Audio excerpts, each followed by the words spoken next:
हर हर महादेव भावनो जय श्रीराम. स्वागत तुमचं आपल्या न्यूज ब्लॉगमध्ये. आणि आज मला दाखवतो हे पाहून घ्या रे भाऊ. आज पडलं भाऊ आपल्या गावात पाणी. सगळ्यात पहिलं पाणी पडलं. आणि आजचा मोसम पहा किती मस्त आहे. एकदम एकदम थंडा थंडा गार आहे पहा. तिकडे दिशेने तुम्हाला माती ओली होईल मस्त. हे पाहून घ्या.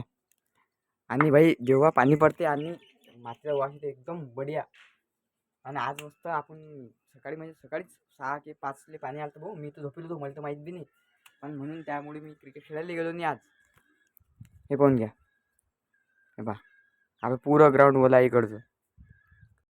पण आजची सर्वात मेन गोष्ट भाऊ, आज आहे भाऊ RC वर्सेस GT फायनल IPLची क्रिकेटची. तुम्हाला तर माहीतच आहे. आणि आज आपले बंदे पोट्टे करू राहिले GTला सपोर्ट. आणि आपलं तसं काहीच नाही भाऊ, कारण की आपली जो MI टीम आहे तशी तर MI बाहेरच जायला आहे. बंदच टीम बाहेर जायला. फक्त आता GTची आणि RCB फायनल आहे. तर आता आपण करू राहिलो. मग आता RCBले म्हणजे GTला सपोर्ट करू राहिलो, RCBला हे करू राहिलो. कारण की आपले पोट्टे भाऊ RCBला जिंकू द्यायचं नाही त्याला. कारण की आपले जे हे आहेत विरोधी आहेत ते आहे भाऊ RCB फॅन. आज आपल्याला हे नाही करणार. जो RCB फॅन असेल तो कमेंटमध्ये आपलं टाका. कमेंट करा की भाऊ मी आहो RCB फॅन. चला भाऊ आज पाहू आता कोण जिंकते. तर आपण तर पुरे हे लावून राहिलो. कारण की GT जिंकली पाहिजे, GT जिंकली पाहिजे. तुम्हाला काय वाटते कमेंटमध्ये सांगा. हे पहा भाऊ, तुम्हाला एक गोष्ट दाखवतो. हे पहा काय झालं तर दिसून राहिला तुम्हाला. हे पहा हे इथं क्रॅक पडला आपल्या घड्याळीले. हे आपल्या मित्राला दिली होती रे भाऊ. हे पाहून घ्या काय केलं यानंतर पुरं कांड करून टाकलं याचं. हे पहा. आणि कशी आपली क्लासिक आहे भाऊ. आपण व्हाईट शर्टवर ब्लॅक पॅन्टवर वापरतो. माझं तर ह्या 2-3 आहेत, काही विषय नाही. पण कसं हे दिली होती मी मित्राले. आणि म्हटलं भाऊ असं चांगले ठेवतो तू. त्यांना कांडच करून टाकलं. आपण काही म्हणत नाही तसं, मित्रासाठी तर भाऊ काही बी आहे आपलं. पण हा बिजा घोर करून टाकला. हे पहा थोडासा क्रॅक बदला. हे बदललं की झालं त्याचं आता थोडंसं. भावांनो, अचानक तुमच्या भावाने आला मी ताप. आणि दुपारी मी तुम्हाला माहीत आहे मी दुकानात गेलो होतो. दुकानात गेलो भाऊ दुपारी असं थोडंसं चक्कर या हाती झाले. मग फटाफट घरी आलो भाऊ. घरी आलो डायरेक्ट झोपलो भाऊ. डायरेक्ट आम्ही दम लागून सर्व. आणि पोट दुखायला लागलं आणि डोकं दुखायला लागलं आहे. म्हटलं बा थोडासा काय मस्त आराम करूया. आणि आता म्हटलं भाऊ आताच तर आपण व्हिडिओ काढणं स्टार्ट केला भाऊ. माझी नजर लागली काय नाही म्हणतात ना, नजर इज रिअल. त्यामुळे आणि आपण कन्सिस्टन्सी करायचं हे होतं आज आपलं. कारण का इतके दिवस झाले आपलं ब्लॉग नाही येऊ राहिले. तर आता ब्लॉग काढून भाऊ आणि असं झालं. ताप आला रे भाऊ आता. आता काही म्हटलं आता संध्याकाळी आपण जाऊ डॉक्टरकडे.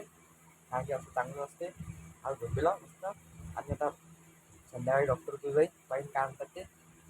आणि म्हटलं आता कन्सिस्टन्सी करायचं पुढे ब्लॉग काढायला असतो. हे पाहून घ्या रे भाऊ, आलो रे भाऊ मस्त दवाखान्यातून. तुम्हाला सांगायचं आहे 103 ताप होती बा तुमच्या भावाला. 103 ताप. पण ऊन लागलं होतं म्हणतात रे भाऊ. पण काल कुठे गेलो होतो मी, कुठेच तर गेलो नव्हतो बा. कसं काय लागलं काय नाही. हो बेकार आहे रे भाऊ. मी म्हणजे काही पण तुम्हाला झालं असं वाटलं जो आपल्याला असं अंग दुखरायला समजा आपलं डोकं दुखरायलं होईल तुमच्या फॅमिली डॉक्टरला दाखवून द्या तर भाऊ. कोणताही डॉक्टर असं म्हणतो तुमचा मग समजा जवळचा जर असला तर फार चांगला आहे. पण भाऊ तुम्ही हे नवं करतो, टाईम नवं करतो. कारण की आता म्हणजे 11-12 वाजतापासून झालं मी गेलोच नाही भाऊ. पण डायरेक्ट संध्याकाळी गेलो आता.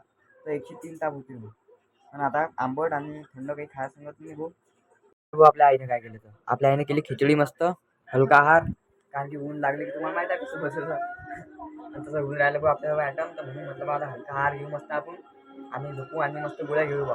कारण की गोळ्या घेणं भाऊ, गोळ्या आणि इंजन घेतलं की तेव्हाच फरक पडेल भाऊ. चला घेऊन द्या. खिचडी केली मस्त. आता खिचडी खाऊ एकदम. आणि खिचडी तर एक नंबर झाली वाटतं भाऊ. चला भाऊ आता आराम करतो थोडासा. आता करतो ब्लॉगले मी एंड. कारण की भाऊ आता खूप डोकं राहिलं भाऊ. चला प्लीज व्हिडिओ फटाफट या व्हिडिओ लाईक आणि फटाफट सबस्क्राईब करून घ्या बा. आपले फटाफट 1000 सबस्क्रायबर कंप्लीट झाले पाहिजेत. चला रे भाऊ. हर हर महादेव, जय श्रीराम.